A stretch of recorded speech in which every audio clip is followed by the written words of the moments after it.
Salut les amis, salam alaikum, j'espère que vous allez bien, vous êtes en forme et en bonne santé, content de vous retrouver ce soir les amis, encore une fois. Alors, non pas depuis Tindouf comme la semaine dernière, mais je suis toujours en Algérie et donc je tenais à rendre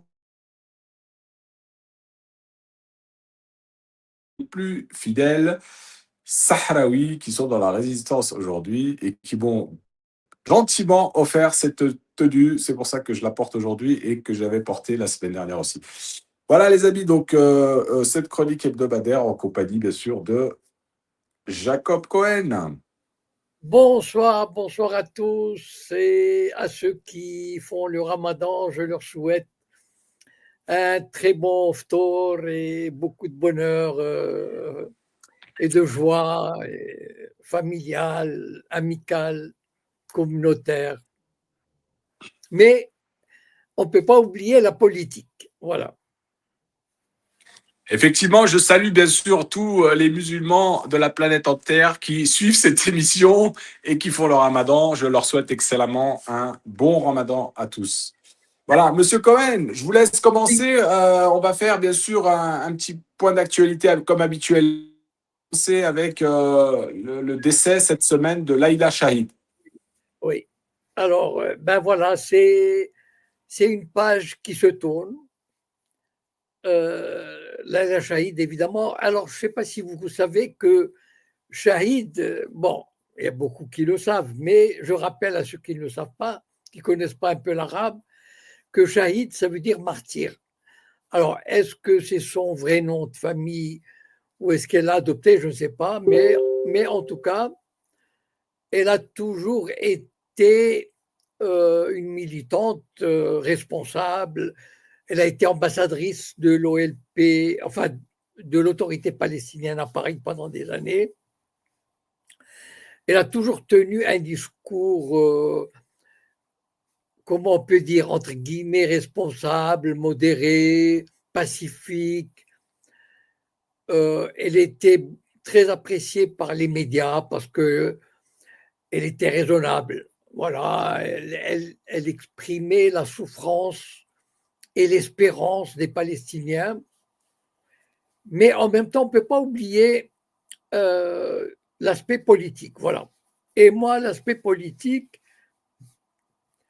je dirais, je vais l'opposer à. Vous savez qu'en 93, quand Arafat a créé l'autorité palestinienne, avec la bénédiction d'Israël évidemment, il avait demandé à Mahmoud Darwish, le très très grand poète palestinien, de faire partie de l'autorité palestinienne. Il lui a offert même un poste de ministre. Je crois que c'était ministre de l'Éducation, ministre de la Culture, je ne sais plus. Et Mahmoud Darwish a refusé, a décliné l'invitation et il a continué à vivre en exil. Je vous rappelle que Mahmoud Darwish est israélien, c'est-à-dire, je crois qu'il est né en Israël et en tout cas, c'est un Israélien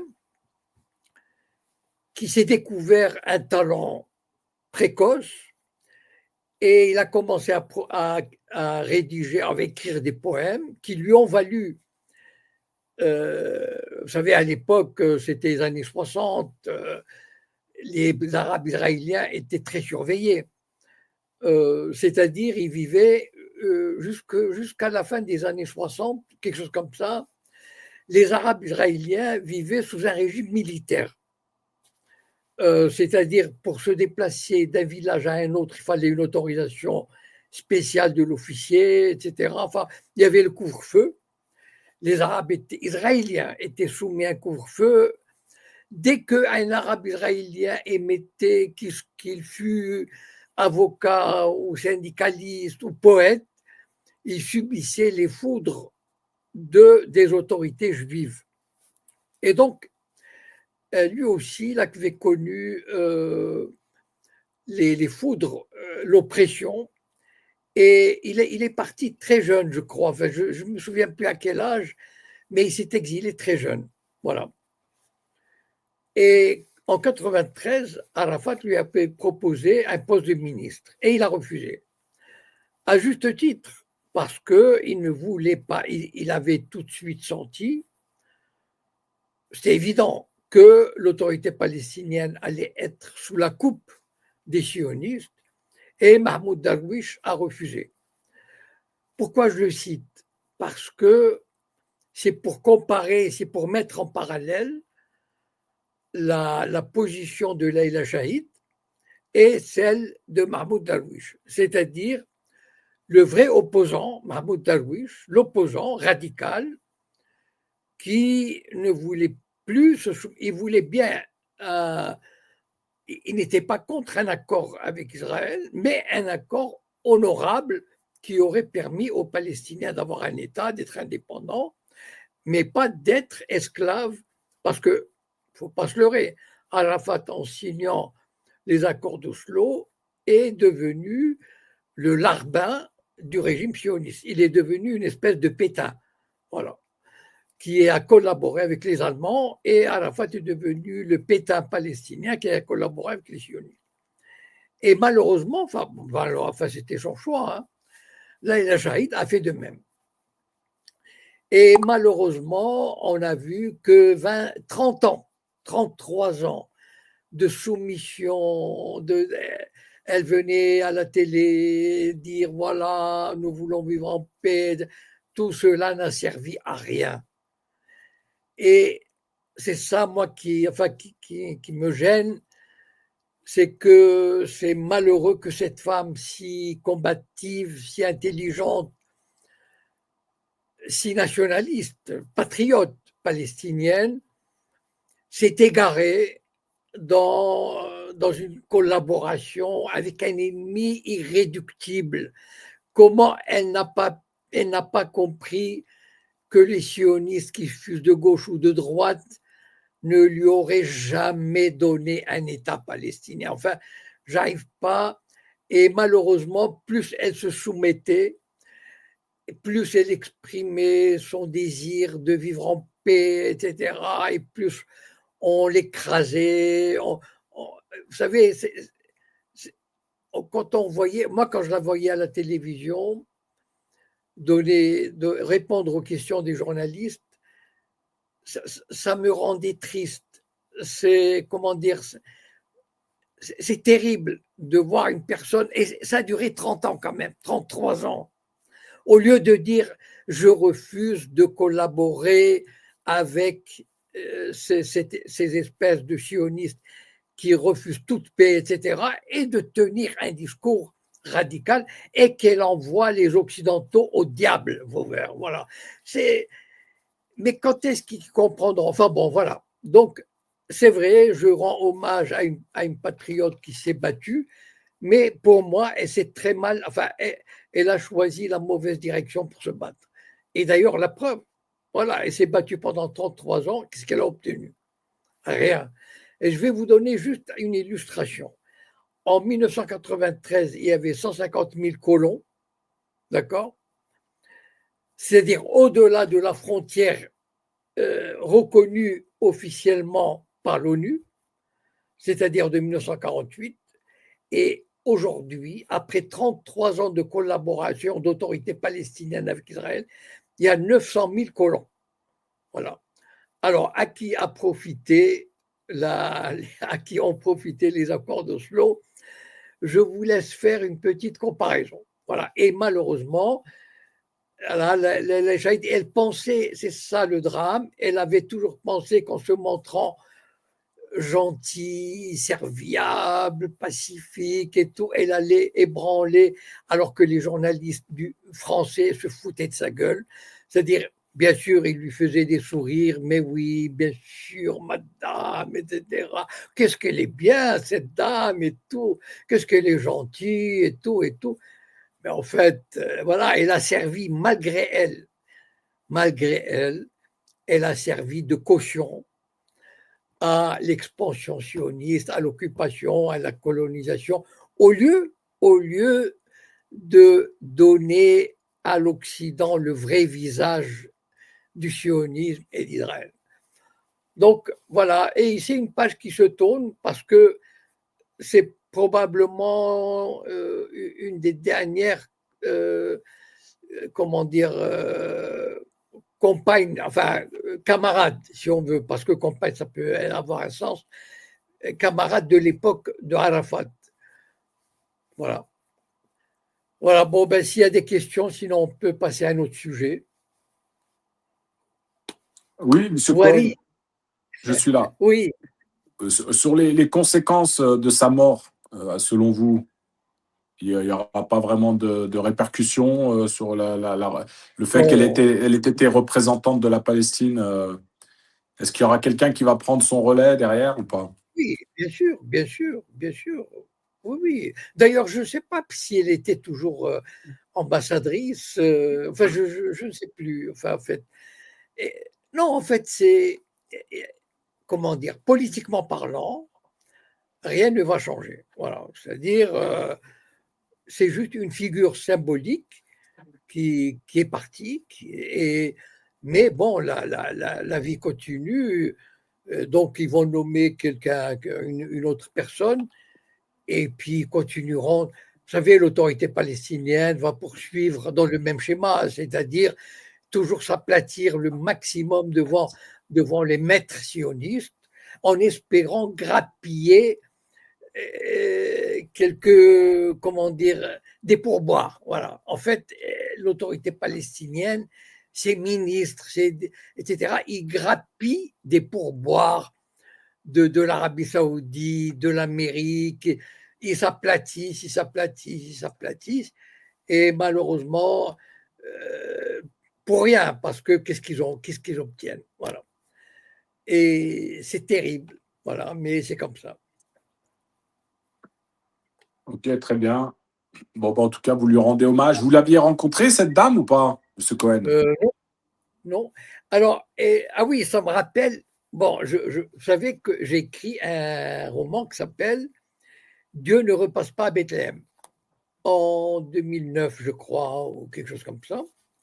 Et en fait, et je lui avais envoyé le livre avec un petit mot. Je lui avais même demandé une préface, je crois, mais si me souvenir, elle m'a jamais répondu, à juste titre d'ailleurs, parce que en fait, ce roman, Dieu ne repasse pas à Bethléem, j'ai imaginé une ambassadrice palestinienne à Paris qui suit les directives de Ramallah et qui prend conscience qu'elle se faisait manipuler et qui a tourné kazakh. C'est-à-dire, elle a dit, enfin bon, il y a le cheminement. À l'époque aussi, on essayait d'amadouer l'autorité palestinienne. Il y avait un ministre qui s'appelle, il est toujours en fonction, enfin, il est d'origine ukrainienne. Comment il s'appelle déjà? Lieberman. Je ne sais pas si vous connaissez. Enfin bon. Lieberman, c'était un ancien, quand il est arrivé en Israël, il était, comment vous savez, ceux qui sont devant les discothèques pour filtrer les gens qui entrent. Voilà. Il a commencé comme ça. Et il est devenu, il a créé un parti russophone. Et il a toujours 5 ou 6 députés, donc il compte quand même. Et par des moments, il était déjà au gouvernement. Aujourd'hui, il est dans l'opposition. Et à l'époque, en 2008-2009, il voulait créer une zone économique spéciale du côté de Ramallah. Et c'était, on accordait une souveraineté économique, mais pas politique. C'était la ligne de l'époque. Et moi, le roman tournait autour de cette zone économique spéciale pour dire le message que je voulais faire passer à travers ce roman, qui était bien sûr très réaliste. C'est-à-dire les noms ont changé, mais la situation était la même. C'est-à-dire, cette ambassadrice de Palestine à Paris va rencontrer quelqu'un, va discuter avec lui, etc. Enfin bon, et qui va prendre conscience qu'elle défendait l'indéfendable. Voilà. Et donc, elle va abandonner son poste et devenir une vraie opposante à la zone économique, etc., toute la politique sioniste. Et je ne sais pas pourquoi, enfin bon, je ne sais pas, je crois que je lui avais demandé une préface, et évidemment, il ne m'a pas répondu. Enfin, évidemment, parce que c'est toute sa philosophie. Si elle avait répondu à cet ouvrage, si elle avait fait. Quand on fait une préface à un bouquin, c'est qu'on partage on partage les opinions, que ce soit un roman ou un essai. Moi, par exemple, il y a 2-3 ans, j'ai fait une préface à un auteur marocain qui avait fait une thèse sur le sionisme. Et donc, évidemment, parce que ma préface allait dans le sens de ce qu'il écrivait. Donc, elle ne m'a même pas répondu parce que, je veux dire, c'est tout. Peut-être ça l'a troublée, mais voilà, elle avait choisi un camp, ce que j'appelle le camp de la collaboration. Voilà, c'est tout. Hein. Parce que, je veux dire, elle s'est battue pendant 33 ans pour du beurre. Voilà, elle n'a rien eu. Et non seulement elle n'a rien eu, mais le nombre des colons est passé de 150 000 à 900 000, comme je vous l'ai dit tout à l'heure. Et donc, elle ne pouvait même pas parler du livre. Je veux dire, échanger, etc. Parce que tout son monde s'écroulerait si elle devait ne serait-ce que prendre en compte la thèse du livre. Parce que, bon, c'est terrible de voir une personne qui s'accroche à cette solution à deux États, mais bien, qui aurait pu marcher si de l'autre côté, il y avait l'occupant allait négocier, comment dire, de manière honnête, mais en fait, il y a un ennemi irréductible, le sionisme, qui a juré dès 1947 qu'il n'y aura jamais un État palestinien. Voilà. Donc, et donc, moi, ça me frappe toujours que des personnes aussi cultivées politiquement, etc., intellectuellement, n'arrivent pas à comprendre une chose aussi évidente. Voilà. Les sionistes, dès 1947, et si vous permettez, je vais vous faire un petit truc historique, quand il y a eu le partage en 1947, il a été voté. Mais les Israéliens, dès cette époque-là, même avant la création de l'État, ils ont envoyé une délégation en Jordanie, à Amman, et ils ont rencontré le roi Abdallah de Jordanie, qui allait être assassiné 2 ans plus tard pour cette trahison. Et ils lui ont dit, écoute, pourquoi laisser se créer un État palestinien? On va se le partager. Voilà. Vous prenez une grande partie de la Cisjordanie et nous, on prend une petite partie voilà. Et c'est comme ça qu'ils ont pris les villes de Lod et de Ramleh, que je connais très bien, parce que j'ai de la famille qui habite là-bas. Et quand j'allais en Israël, j'allais là-bas. Voilà. Et donc, ce sont des villes qui ont été données par la Jordanie aux Israéliens, et l'État palestinien a disparu. Et donc, comment des personnalités politiques peuvent ignorer des faits historiques fondés? Enfin, je veux dire, c'est pas de la spéculation, je n'invente rien. Les sionistes ont juré qu'il n'y aura jamais un État palestinien, et ils ont tout fait depuis 1947 pour que ça n'arrive pas. Et vous avez un ramassis, je suis désolé de parler comme ça, parce que je ne peux pas avoir, comment dire, parce que qui est par exemple un paysan de Ramallah, etc., bon, qui croit, bon, pourquoi pas, ou un instituteur et encore, mais des personnalités comme Arafat, comme Leila Chaïd, etc., et d'autres. Regardez par exemple, c'est pour ça que j'admire, pourquoi j'ai cité Mahmoud Darwish. Parce que Mahmoud Darwish s'est tenu debout, voilà. Et il a dit non, pas question que je rentre même avec rang de ministre. Voilà. Voilà la différence entre un Palestinien responsable, lucide, courageux, qui a vécu, vous savez ce que c'est l'exil pour quelqu'un qui, enfin, je sais pas, je vous invite à écouter Mahmoud Darwish. Comment dire, il transpire la Palestine. Vous savez, quand il dit Palestine, c'est quelque chose de tellement émouvant. Il est la Palestine. Voilà. Il est la Palestine. Eh bien, il a refusé, il préfère l'exil. Il a préféré l'exil, il a préféré, avec tout ce que cela comporte, plutôt que d'aller à Ramallah et faire semblant.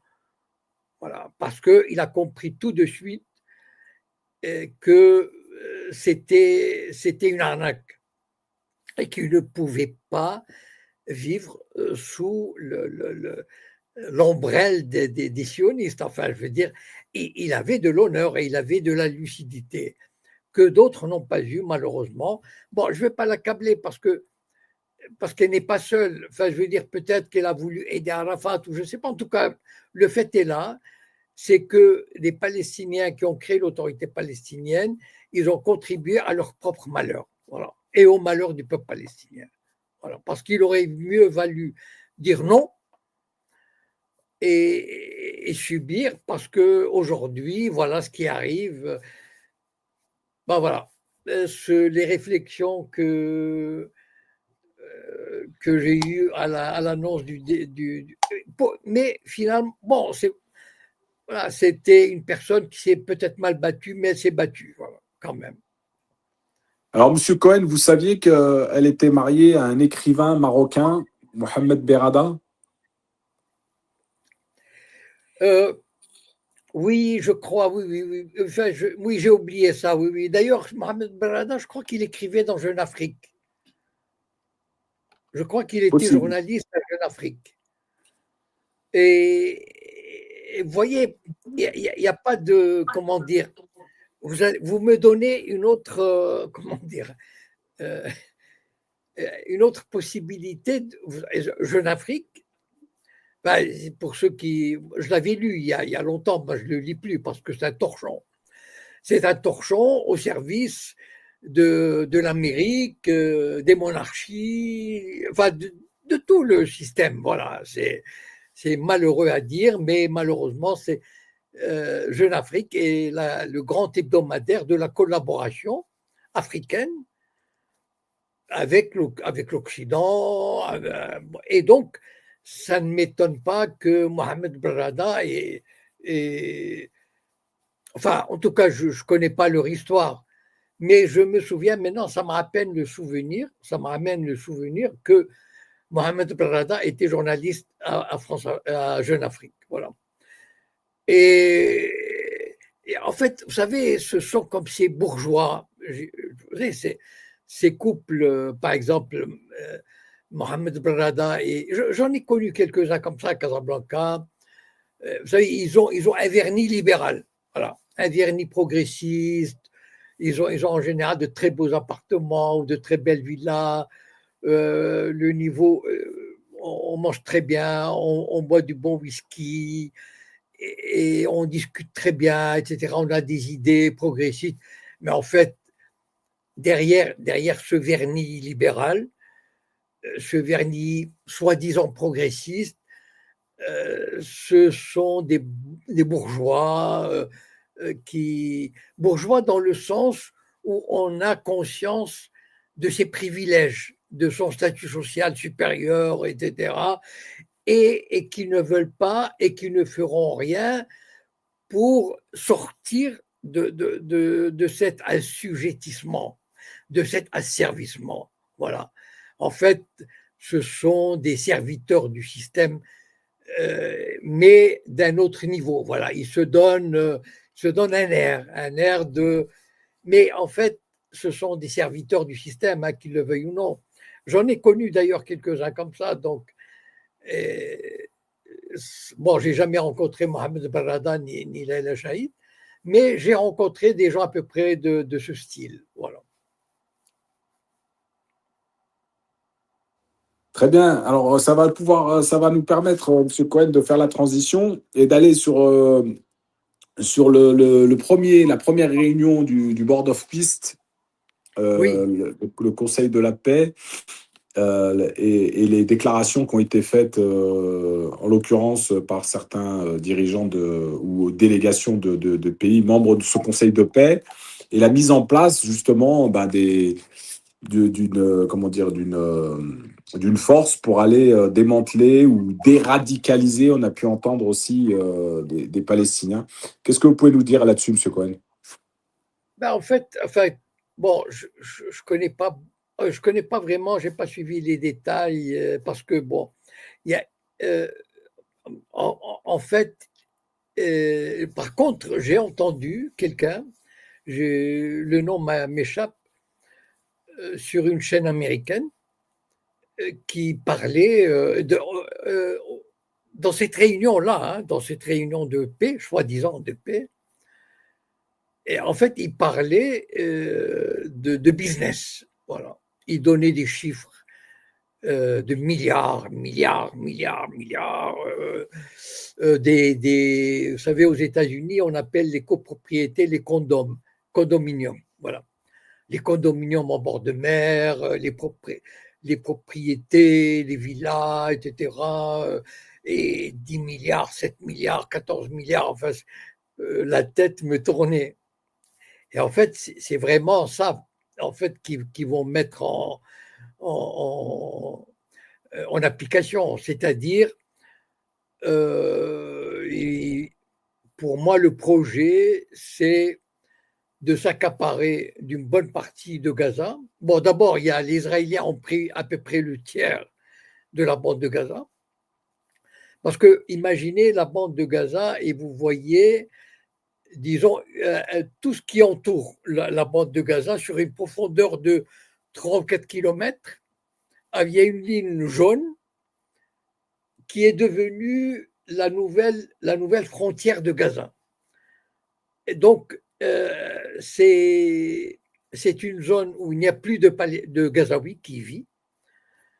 Et donc, là, pour le moment, évidemment, on dit que c'est une zone militaire, mais qui va devenir une zone civile. C'est-à-dire, il y aura probablement des implantations là-bas, etc. Donc, un tiers de Gaza qui a été pris par les Israéliens. Et, et sur le reste, sur la côte, il y aura ces projets.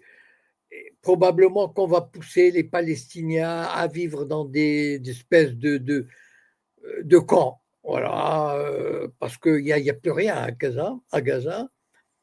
Il y a des politiques pour les faire partir. Et comment dire, la nouveauté, c'est que des pays comme le Maroc, l'Indonésie, la Turquie, je ne sais pas, la Turquie, c'est les Israéliens ont mis leur veto, mais je ne sais pas encore vraiment s'ils vont y être, qui vont envoyer des milliers de soldats pour maintenir l'ordre. Enfin, ils disent pas ça comme ça, mais ils disent pour garantir la stabilité de la région. Voilà. C'est-à-dire, en fait, éliminer toute résistance.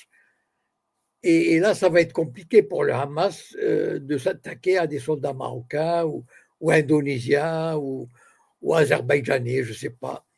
Et apparemment, on parle de dizaines de milliers de soldats. Donc, je pense que, enfin, le projet, je dirais, impérialo-capitaliste, enfin, si on peut dire comme ça, ou le complexe immobilier, il va, il va se mettre en place. Hein. Je pense que c'est inexorable. Bon, Alors, donc M. pour le Cohen, moment, oui, allez-y. Monsieur Cohen, je vous lis juste la déclaration du ministre des Affaires étrangères marocain qui dit avoir annoncé donc jeudi à la Réunion que Oui, le Maroc était prêt à déployer des agents de police et des officiers supérieurs au sein du commandement militaire conjoint créé par le Conseil de la paix, la nouvelle oui. force internationale de stabilisation de la région. C'est le pays est la première nation arabe à se positionner en faveur du mécanisme international dans la bande de Gaza. En fait, le Maroc, il est dans son rôle, M. Cohen. C'est-à-dire, C'est-à-dire que comment ça va? depuis la normalisation en 2020, Oui, Oui, tout à fait, oui, je comprends, je comprends. C'est-à-dire que le Maroc va jouer ce que les Américains et les Israéliens ne peuvent pas faire. Voilà. C'est-à-dire, au lieu d'envoyer des soldats américains ou israéliens, parce que là, le Hamas peut légitimement se révolter, mais là, il va y avoir des soldats arabes. Mais en fait, c'est comme si on envoyait des Israéliens ou des Américains avec un uniforme arabe. Voilà. Parce que les soldats marocains, comme d'autres, hein, ils ne sont pas les seuls, vont jouer vraiment le rôle de mercenaires au service d'Israël et de l'Amérique. Il n'y a pas de. Enfin, c'est même pas la peine de rêver. Hein.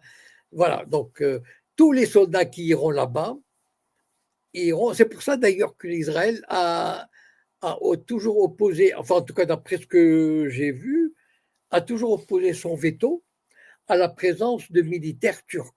Parce qu'Israël sait que les Turcs ne sont pas contrôlables comme les soldats marocains, voilà, ou indonésiens, voilà.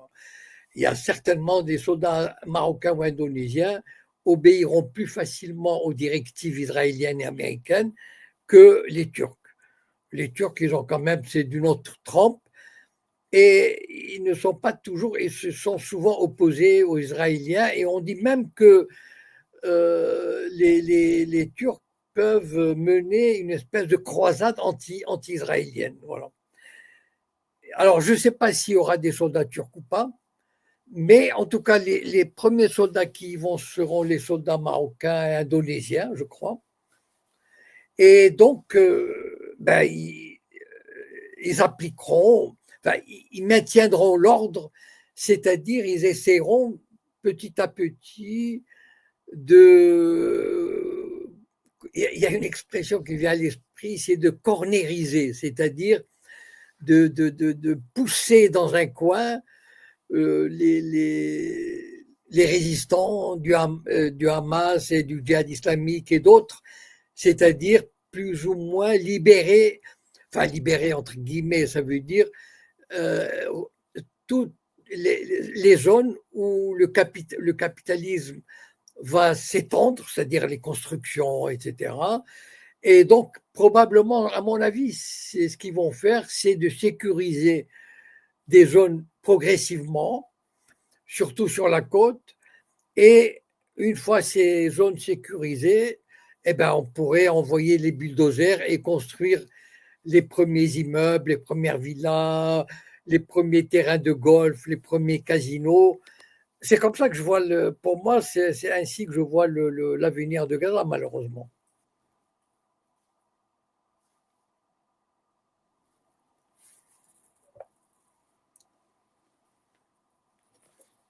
Oui, vous m'entendez, Monsieur Cohen?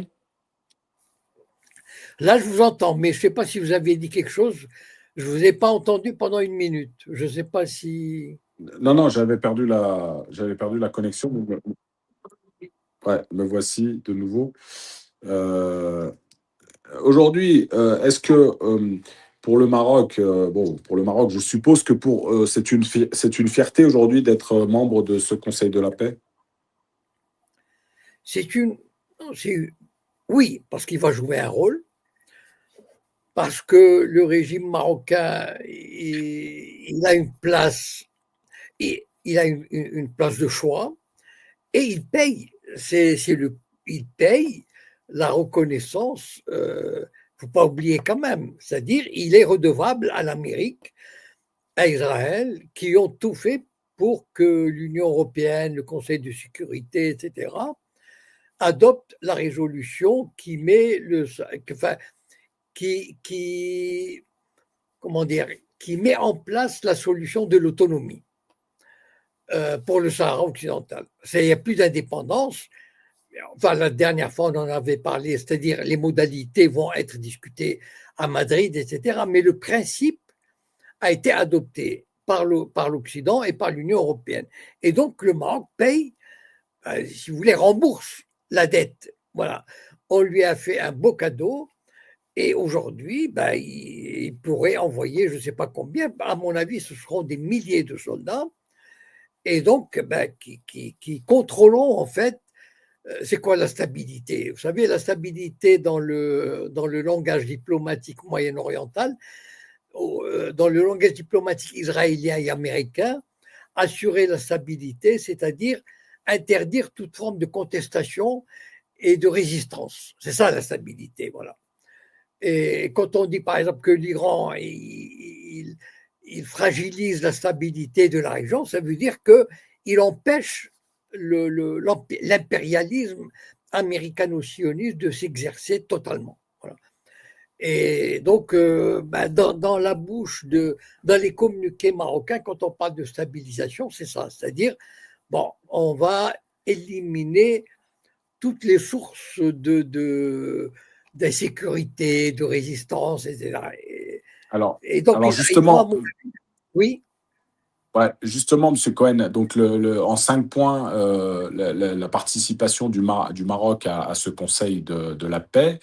Donc oui, première contribution financière. Hein, donc le Maroc a versé l'équivalent, je pense, des fameux 1 milliard d'euros pour intégrer ce Conseil de la paix. exactement, Un, dé- un déploiement et formation de policiers, un envoi d'officiers militaires de haut rang, oui, une installation d'un hôpital militaire de campagne. En 5, programme de déradicalisation et promotion de la coexistence.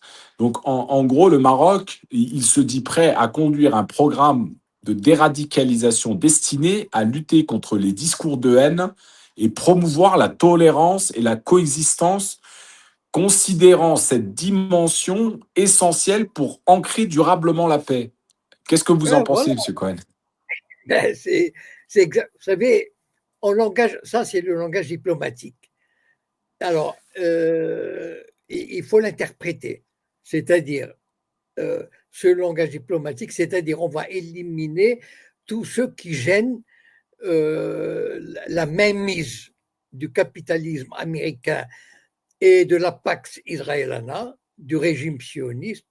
On va éliminer toutes les sources d'opposition, voilà, et on va soumettre les populations à ce régime et on va leur interdire de dire du mal d'Israël et de l'Amérique, etc.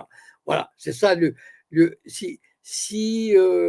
enfin, si les officiels marocains parlaient librement, c'est comme ça qu'ils diraient. Mais en langage diplomatique, c'est tourné de façon à ce que ça paraisse joli et supportable. Voilà.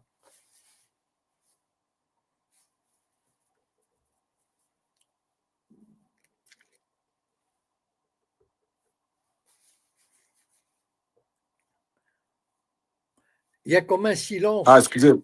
excusez-moi, non, non, excusez-moi, j'étais en train de parler, j'avais le micro coupé. Je disais, Monsieur Cohen, on verra l'évolution de ce Conseil de la paix ces prochaines semaines. Hein. On va voir la Moi, participation je du crois, Maroc, moi, je crois que c'est qu'est-ce tout qu'elle va vu, hein. apporter de positif. Pardon?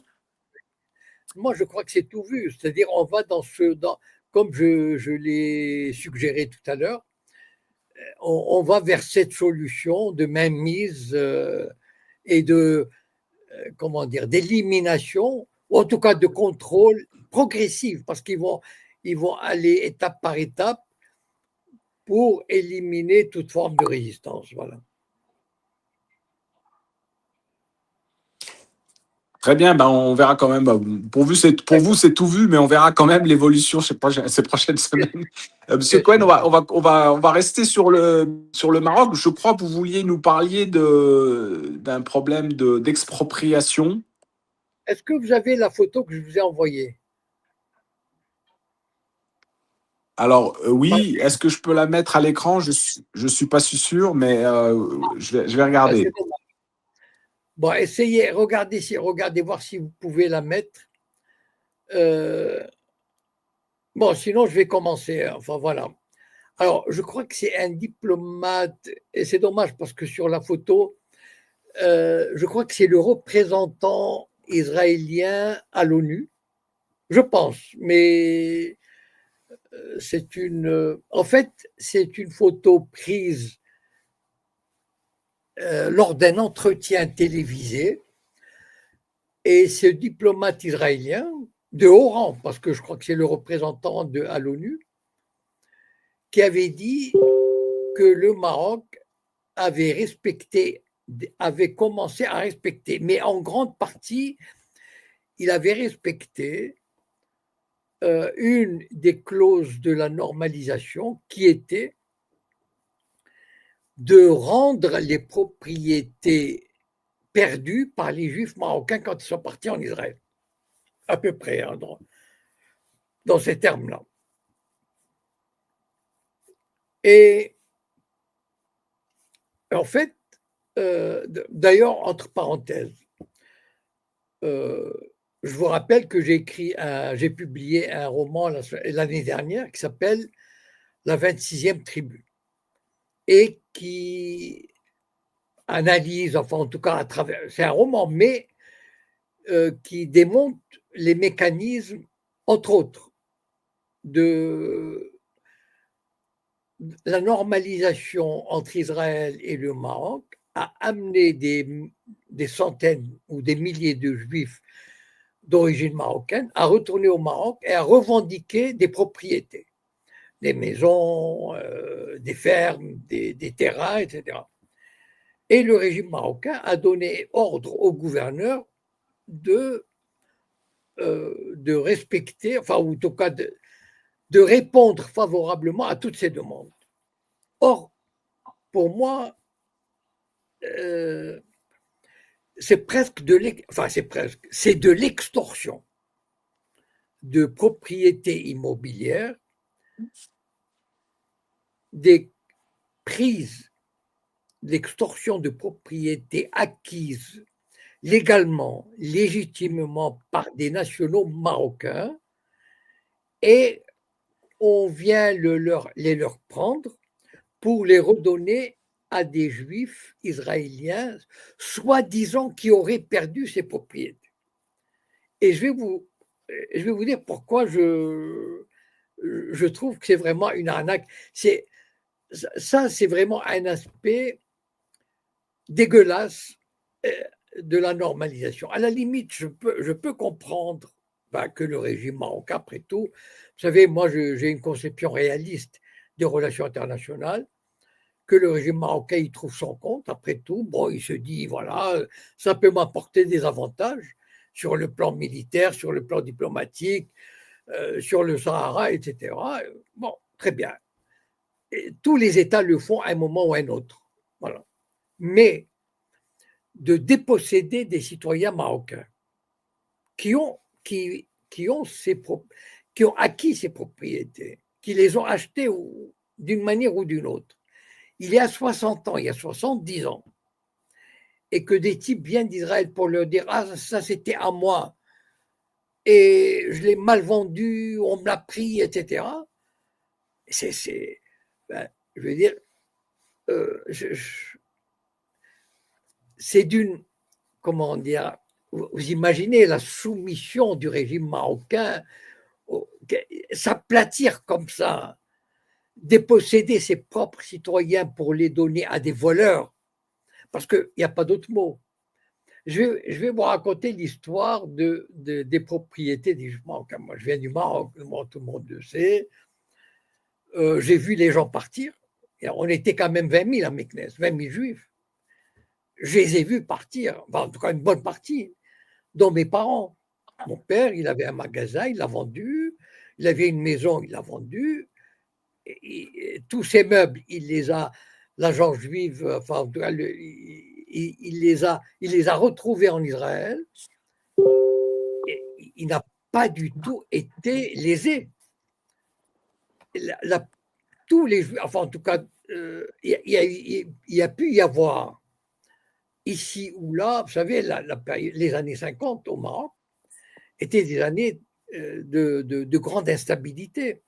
Il y avait des manifestations, il y avait des morts, l'armée française tirait il y avait des attentats. Donc, il y a pu y avoir ici ou là des juifs qui auraient perdu une maison, un magasin, etc. Mais dans l'ensemble, globalement, à 95%, les juifs qui sont partis ont vendu leurs biens et sont partis avec leur fric et tout et tout. Bon, voilà la photo. Est-ce qu'on peut la voir un peu mieux ou... Hein, malheureusement, étant donné que je suis sur le téléphone, c'est un peu D'accord, compliqué là. pas grave, pas grave. Et même, admettons que des juifs marocains, on parle des gens qui sont partis dans les années 50. Parce que les gens qui sont partis dans les années, à partir des années 60, ils sont partis au Canada. Ils ne sont plus partis en Israël. Ils sont partis au Canada, en France. Et donc, ce sont des gens qui ont eu le temps de vendre leurs biens, etc. Donc, il n'y a pas de problème. Si je parle des Juifs qui sont partis dans les années 50, donc dans des périodes troublantes. Et oui, c'est l'ambassadeur d'Israël à l'ONU qui a fait cette déclaration. Je le reconnais, lui. Et or, les gens qui sont partis dans les années 50, ils avaient au moins 20 ou 30 ans. Ceux qui étaient propriétaires, ils avaient au moins 25-30 ans quand même. D'accord? Donc aujourd'hui, ils seraient centenaires. Donc, enfin, ils sont plus vivants. Et donc, en fait, euh, ils ont eu des fils ou des petits-fils à qui le gouvernement israélien a dit, écoutez, retournez au Maroc, on vous paye le voyage et vous allez réclamer des propriétés. En fait, voilà. C'est ça l'arnaque. Enfin, je veux dire, ça va. Bon, vous savez, par exemple, quand il y a eu des juifs européens à qui on a pris un appartement, un tableau, etc., et qui avaient des titres de propriété en toute légalité. Bon, ok, on a essayé de le rendre. Bon, mais ces juifs marocains qui sont partis, ils n'ont plus aucun titre de propriété et ils sont morts. Donc, leurs fils, ils ne savent pas. Ceux, ceux qui ont aujourd'hui 50 ans, 60 ans, ils sont nés là-bas, ou ils sont partis très jeunes, ils ne savent même pas de quoi ils retournent. Moi, je pense que le gouvernement israélien utilise des milliers de Marocains, de juifs marocains, qui sont nés en Israël et à qui on dit, écoutez, voilà, on va vous donner des listes à réclamer, des propriétés à réclamer, et vous dites, ça a appartenu à vos parents, à vos grands-parents, et le gouvernement marocain actuel, enfin en tout cas le régime marocain actuel, il est tellement soumis, il veut tellement faire plaisir aux sionistes, il est capable de tout. Moi j'ai vu des scènes, c'était horrible, c'est horrible. Vous savez, vous imaginez ces pauvres Marocains, il y a les flics qui sont là, enfin et qui les sortent par la force, mais dans des maisons vraiment, c'est presque des bidonvilles, vous savez, les maisons des Mellas, etc., pour les donner à des gens qui n'ont jamais vécu, enfin, dont les parents ou les grands-parents avaient vécu il y a 60 ans là-bas.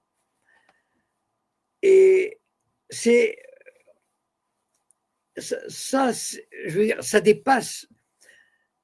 Comme j'ai dit tout à l'heure, bon, à la rigueur, je peux comprendre qu'un régime, un gouvernement s'allie, fasse alliance avec Israël, etc., parce que c'est l'intérêt national et tout. Mais s'abaisser à exproprier ses propres citoyens qui ont, pour la plupart, l'écrasante majorité, acquis légalement c'est bien. Et surtout, ça touche des pauvres diables, enfin, ça déchire le cœur. Et c'est vraiment, enfin, c'est une déchéance vraiment morale du régime marocain de s'abaisser à ce genre de comportement pour plaire. Je ne sais pas, il ne se comporte même pas comme un État digne. Voilà. Ok, il y a des pays qui ont fait, l'Égypte a fait la paix avec Israël, mais ils gardent une certaine dignité, ils ne s'abaissent pas. Il y a une paix froide, ok, on est obligé de faire la paix, etc., mais on fait le minimum avec Israël. Il y a le strict minimum. Voilà. savez, par exemple, il y a quelques années, un avocat égyptien est allé visiter Israël, il a été radié du barreau égyptien. Alors qu'au Maroc, l'arrivée du sionistes, elle est fêtée comme si c'était enfin, un événement extraordinaire. Et donc, il y a cette espèce enfin, chez beaucoup de Marocains, en tout cas, qui tournent autour de la classe dirigeante, l'élite, etc. Il y a cette course, c'est cette course pour s'aplatir devant les sionistes. Voilà. Pour se dire, voilà, demandez-nous ce que vous voulez, on vous donnera nos femmes, ce que vous voulez. Allez-y, exigez de nous ce que vous voulez, prenez les propriétés. C'est dingue quand même d'en arriver là, d'arriver à ce degré de bassesse et de lâcheté. Enfin, c'est lamentable, c'est lamentable. Et le sioniste, enfin, dans cette photo-là, et malheureusement qu'on ne peut pas voir, mais en fait, c'est une photo prise lors d'une interview du diplomate, du représentant israélien à l'ONU, qui dit carrément, voilà, oui, le Maroc, il a respecté une bonne partie de ses engagements, de rendre les propriétés aux Juifs, alors que je vous ai dit qu'à 95%, aucun Juif n'a été exproprié illégalement. Voilà, c'est pas vrai. Vous pouvez me croire, j'ai vécu là-bas, et ça, c'est terrible. Et il ose dire que dans cette phrase-là, comme ça, que les Juifs ont récupéré une partie, donc il y aura d'autres parties à récupérer, mais ils vont faire même bas sur le. Enfin, ils font même bas sur le Maroc. Enfin, je veux dire, le Maroc est devenu leur colonie quasiment.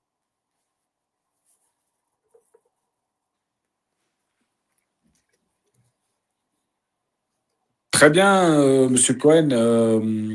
Je voulais rebondir sur quelque chose. Ah oui, il y avait une question sur le chat concernant l'Iran. Donc, si l'Iran est attaqué et détruit de manière significative les infrastructures israéliennes, est-il possible qu'Israël réplique avec une frappe nucléaire? Alors moi, ça m'étonnerait qu'ils utilisent une frappe nucléaire parce que, ou alors ils le feraient si vraiment Israël est complètement détruit, c'est-à-dire il est détruit, c'est un État qui n'est plus viable. Voilà. Je pense que Israël ne ferait pas ça dans une guerre conventionnelle, sauf si vraiment Israël est détruit à 90%. Ça veut dire qu'il est au bord de la disparition. Voilà. Et ça, c'est dans le comment dire, dans le domaine du probable. Voilà. Mais c'est l'état d'esprit d'ailleurs des dirigeants israéliens. S'ils doivent disparaître, ils feraient disparaître non seulement l'Iran, mais d'autres pays. Donc c'est pas exclu, loin de là, vu leur mentalité. Mais en fait, c'est très difficile de prévoir ce qui va se passer avec l'Iran parce que, en gros, voilà, si vous voulez,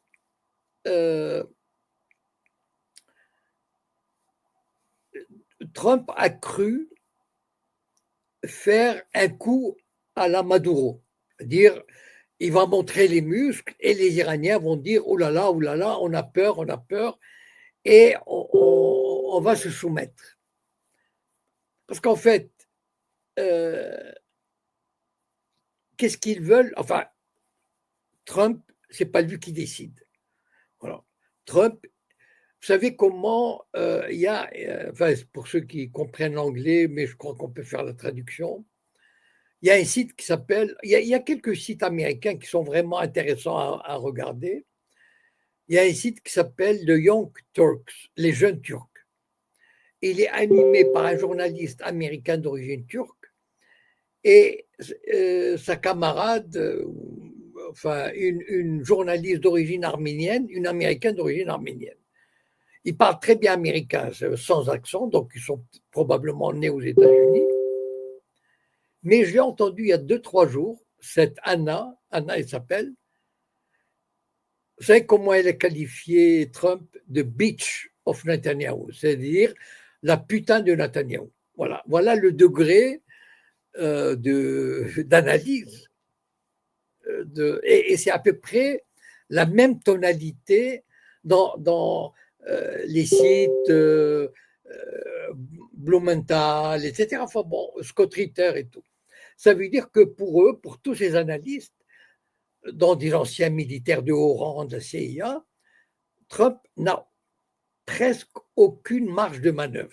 Voilà, c'est-à-dire Trump, il est obligé d'obéir à Israël pour toutes sortes de raisons sur lesquelles il n'est pas nécessaire de revenir ce soir. Et donc, Trump a voulu jouer enfin, il a été entraîné à jouer les gros bras parce que Israël ça fait 25 ans qu'Israël comment dire, mène une campagne intensive pour dire l'Iran menace le monde, l'Iran va avoir une bombe nucléaire, etc. Sauf que les Iraniens ont fait passer le message à Trump que toute attaque contre l'Iran, toute attaque, parce qu'à un moment donné, il semble que Trump avait proposé aux Iraniens de faire un coup genre, bon, je vais attaquer une base vide et vous m'attaquerez une base vide et après on se dit, bon voilà, match nul. Les Iraniens ont dit non, non, non, pas question, cette fois-ci, toute attaque contre l'Iran, quelle qu'elle soit, même symbolique, entraînerait une guerre régionale. C'est-à-dire, une guerre régionale, ça veut dire impliquerait Israël, impliquerait les États du Golfe, le détroit d'Ormuz, les bases navales américaines.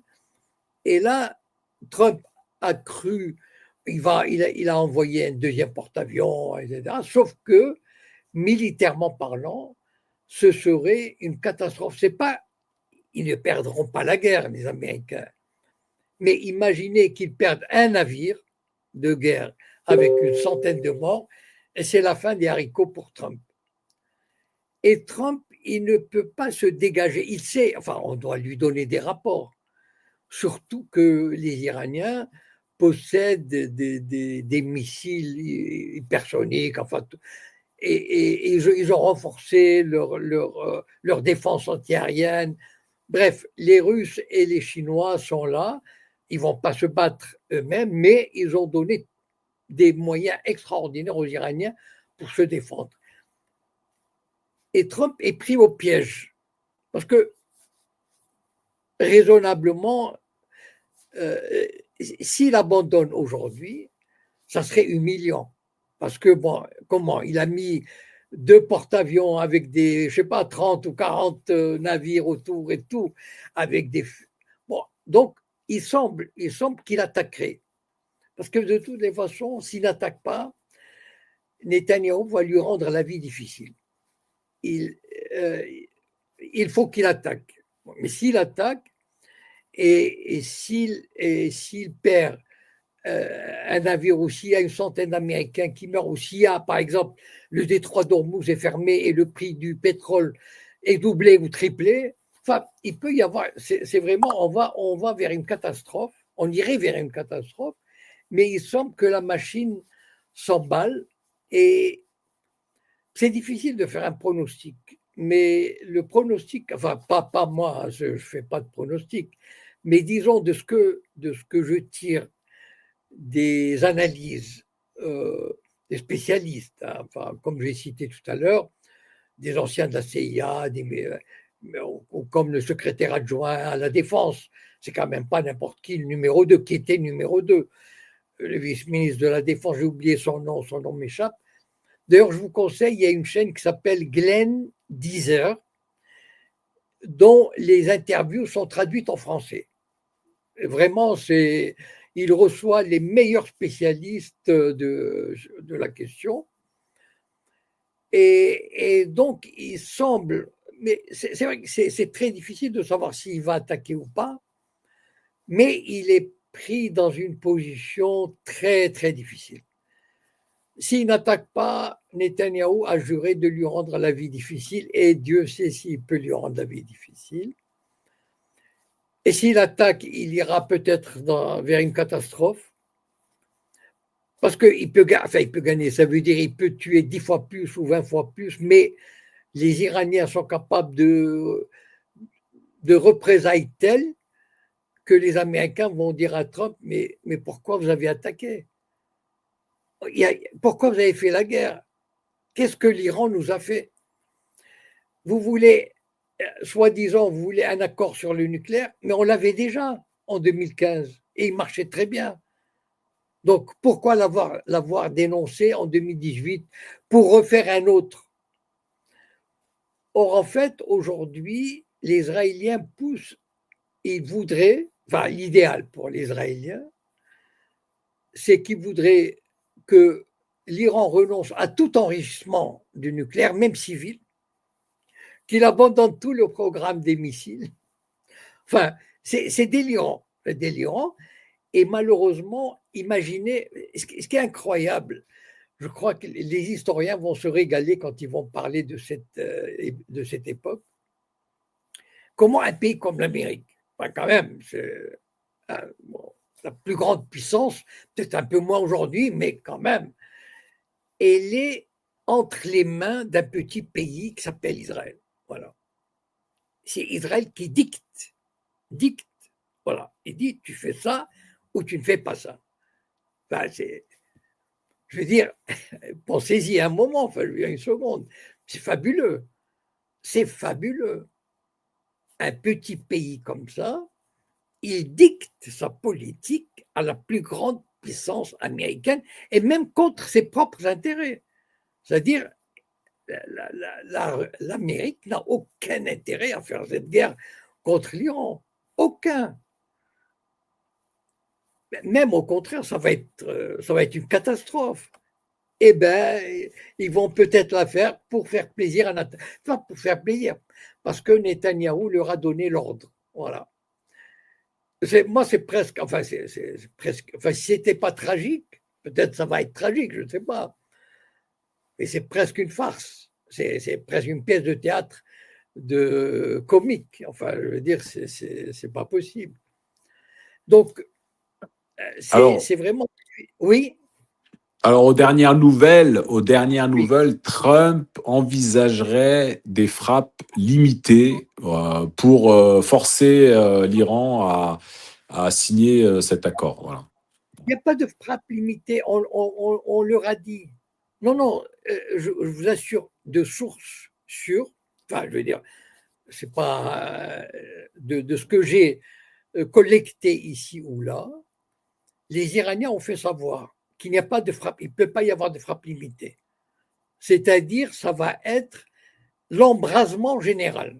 Voilà. Les Iraniens ont dit expressément, toute attaque, quelle qu'elle soit, même une bombinette qui tombe par mégarde sur l'Iran, ça va être toute la région va s'enflammer. Voilà. Oui, Et c'est donc, les représailles de l'Iran en cas d'attaque limitée ou pas, ils répondront à l'attaque des Américains. non, non, c'est pas qu'il y ait pendant l'attaque, ça sera la guerre générale, généralisée à la région. D'accord. Voilà. Donc, C'est-à-dire, ils vont lancer, même les alliés comme la Jordanie. C'est pour ça que la Jordanie et l'Arabie Saoudite sont allés supplier Trump de ne pas, parce que l'Arabie Saoudite sera attaquée, enfin, c'est-à-dire les centres pétroliers seront attaqués. Donc, même les alliés, Israël, etc., tous les intérêts américains de la région seront frappés. Et ils ont de quoi, on le sait, tous les experts le disent. Ce qui s'est passé au mois de juin l'année dernière, c'est rien du tout par rapport à ce qui va se faire euh, peut-être dans les jours qui viennent. Donc, les Américains sont avertis, enfin, que ça ne va pas être une partie de plaisir. Voilà. très bien. Bah, écoutez, je crois qu'on a fait un petit peu le tour, Monsieur Cohen. Très bien. Peut-être un dernier mot à rajouter sur le successeur comment dire, de l'Institut du monde arabe. Après 13 ans passés, Jacques Lang est remplacé. Il a été remplacé par une femme, non? Oui, une dame proche du gouvernement Macron. Je n'ai, enfin, j'ai vu la nouvelle en passant, mais j'ai pas, j'ai rien, j'ai pas grand-chose à dire là-dessus parce que d'abord je la connais pas, et puis j'ai pas vraiment approfondi la question. Mais de toutes les façons, je veux dire, bon, elle va suivre la politique de Macron et des régimes arabes réactionnaires. Enfin, je veux dire, il y a pas, c'est même pas la peine de rêver. Hein, c'est pas, voilà. Ça va être du Jack Lang au féminin, c'est tout. C'est pas, je pense qu'il n'y a pas grand-chose à dire là-dessus. Ok, bah écoutez, on va rester là. Merci, Monsieur Très bien, Cohen. mais Et je on vous se en donne prie, rendez-vous la semaine prochaine. avec Alors, grand plaisir. je vous tiendrai au courant, mais certainement que on avancera ou on décalera d'une journée, parce que vendredi prochain, je pense pas être disponible normalement à cette heure-ci. Et je vous rappelle que le 6 mars, je ne suis pas disponible. Ok, Effectivement, oui, j'avais bonne noté, il n'y a pas soirée. de souci. Bonne Bonne soirée à soirée à vous, Monsieur tous. Cohen.